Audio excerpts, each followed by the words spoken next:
acesso direto às telas mentais de Cláudio mostrava a Pedro e a mim seus pensamentos com clareza.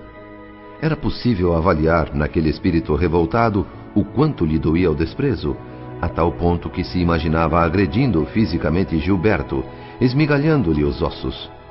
Com tal ímpeto se agitava e resmungava impropérios que Márcia, com mais convicção ainda, sentiu seus propósitos atingidos. Sua reação contra a Marita me deixa comovida, Cláudio.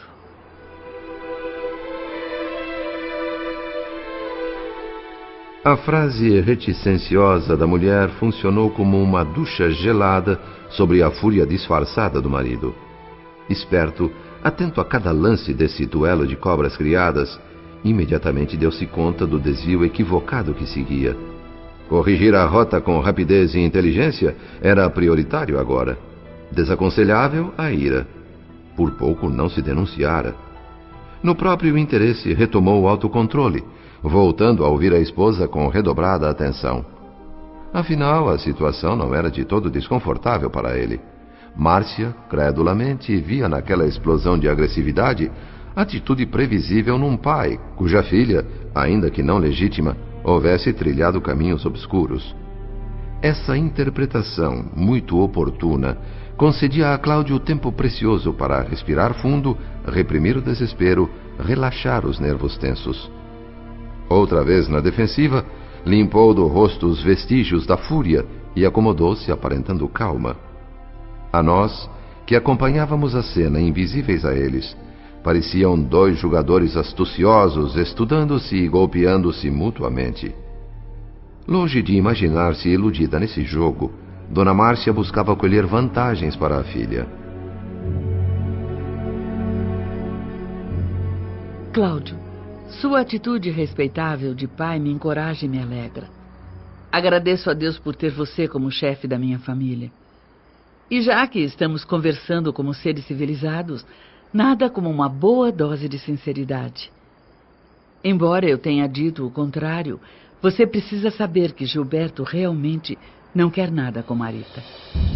Ela é que se derrete toda por ele, mas sem nenhuma razão. O rapaz, na verdade, é apaixonado pela nossa Marina.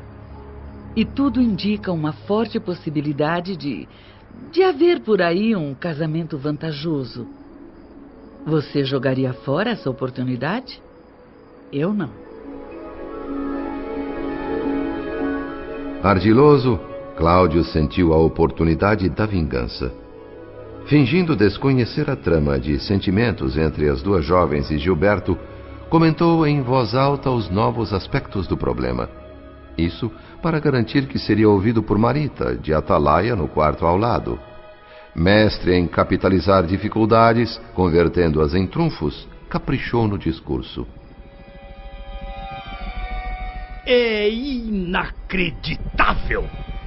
Vivemos numa sociedade que não respeita o que o ser humano tem de mais valioso, o sentimento. O que fez Marita para ser humilhada por esse Gilberto? Um sujeito desalmado e sem nenhum caráter? Uma joia preciosa como ela, a quem tivemos a felicidade de receber como filha. Uma criatura terna, delicada. Não é uma desamparada qualquer, sem eira nem beira. Não vou atirar no lixo tantos anos de amor e dedicação compactuando com essa farsa. Farei tudo o que puder para proteger nossa querida Marita contra esse aventureiro irresponsável. Um mentiroso que usa a pobre menina para satisfazer sua alcovitice, sua trampolinagem. A quem pretende o canalha enganar com esse jogo duplo? Ele faz o bilhar do amor. Ele bate numa bola para acertar a outra. O que não pensa esse inconsequente é que a Marita pode entrar numa psicose de resultado incerto. Desculpe, Márcia, desculpe se eu carreguei demais nas tintas. É que a indignação me sobe a cabeça e eu acabo perdendo o controle. Se esse moço estiver mesmo propenso a casar com Marina, não serei eu a me opor. Que ele venha falar comigo. Mas exijo franqueza absoluta. Como já disse, eu compreendo sua indignação de pai ultrajado. Mas eu acho que você está sendo duro demais com o moço. Existe sinceridade nele. Ele confessou a Marina que sente muito amor por ela.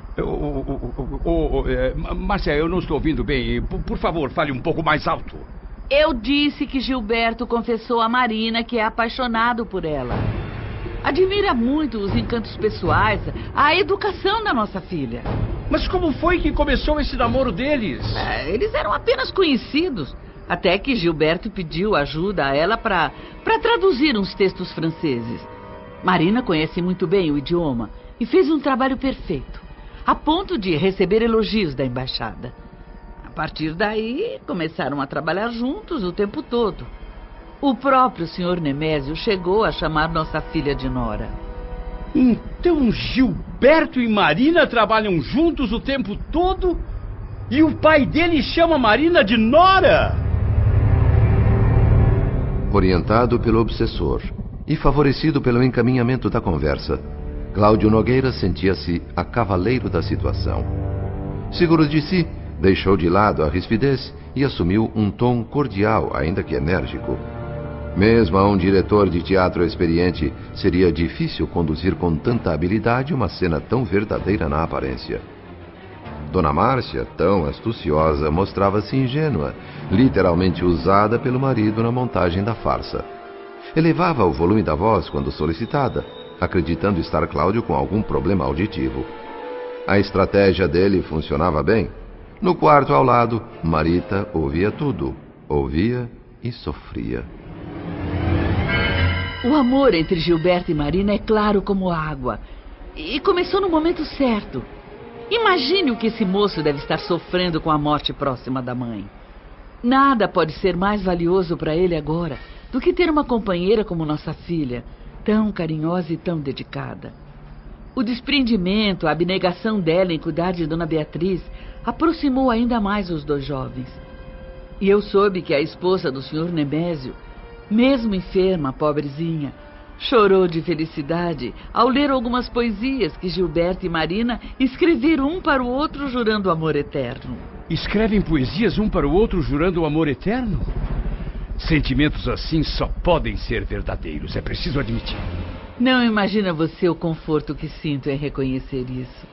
E conforto também por ter evitado uma situação que poderia ser trágica.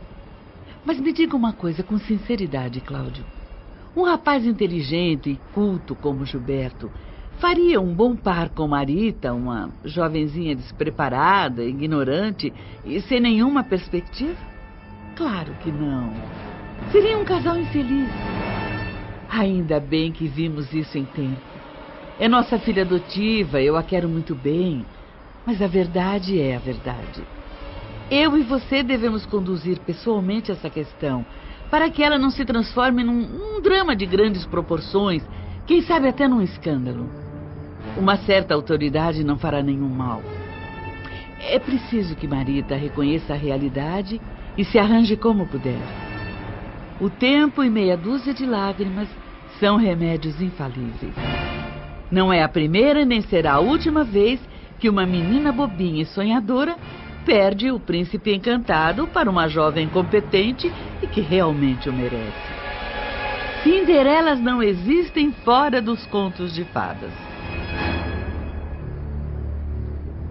Cláudio Nogueira ouvia a esposa sem acreditar numa palavra. A tentativa dela em camuflar a verdade sobre o comportamento da filha dera resultado oposto. Em vez de convencê-lo quanto ao amor sincero dela por Gilberto, confirmou-lhe a ideia de que Marina andava mesmo enganando o velho e o moço, pai e filho. As investidas noturnas pelos recantos boêmios, o trato altamente suspeito com o Sr. Nemésio Torres, mais as notícias entusiásticas de Dona Márcia, chamavam-lhe a atenção para realidades bem agressivas. Positivamente, Cláudio desiludira-se com Marina e se perguntava até que ponto Gilberto aceitaria tal situação caso não estivesse completamente iludido como candidato a esposo. A reflexão, curta e precisa, ocupava o tempo entre uma frase e outra da esposa. Dona Márcia, por sua vez, figurava na tela mental do marido como companheira desleal nos compromissos domésticos. Alguém que, a bem da verdade, ele mesmo plasmara com seus exemplos de homem refratário à decência. Por isso, não poderia queixar-se. Tarimbada pela associação indigna rotulada de casamento, fizera-se Dona Márcia uma mulher fria, cruel. Dissimulava para ganhar. No entender de Cláudio, ela não dizia o quanto sabia. Tanto quanto ele, a esposa certamente conheceria as ligações escusas da filha com o Sr. Nemésio, e ocultaria esse lixo sob o tapete, incentivaria a leviandade para não atropelar a possibilidade de lucro futuro. Nesse jogo de espertezas, o marido fazia sua parte com singular talento. Prioritário agora, esgotar todas as possibilidades abertas por aquela conversa providencial, raciocinou Cláudio. Uma delas era aproveitar o momento para atrair e consolidar a confiança de Marita. Calando a revolta, seguiu partilhando a farsa. Não posso mudar o destino, mas confio cegamente em nossa querida Marita. E garanto a você que, como pai, tudo farei para reduzir ao mínimo o sofrimento dela por culpa de um inconsequente. Por mais que você defenda esse rapaz, muito tempo há de passar antes que eu o aceite inteiramente. Mesmo que ele venha para a nossa família na condição de meu genro, o que pelo visto é líquido e certo. Vou reformular meus afazeres, minha vida, para me dedicar à nossa filha adotiva. Quero distraí-la, renová-la, fazer com que ela esqueça de vez esse romance frustrado. Alguns amigos do banco me convidaram para um passeio turístico na Argentina. Vou levar Marita a Buenos Aires. Não conheço melhor lugar para curar paixões mal resolvidas. Se tivesse a menor noção do que realmente acontecia, Dona Márcia com certeza ficaria alarmada com essa perspectiva.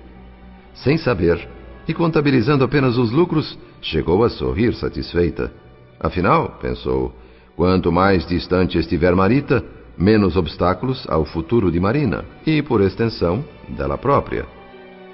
A troca de falsidades e conveniências prosseguia quando um apelo intuitivo levou a Pedro Neves e a mim a voltar ao quarto de Marita.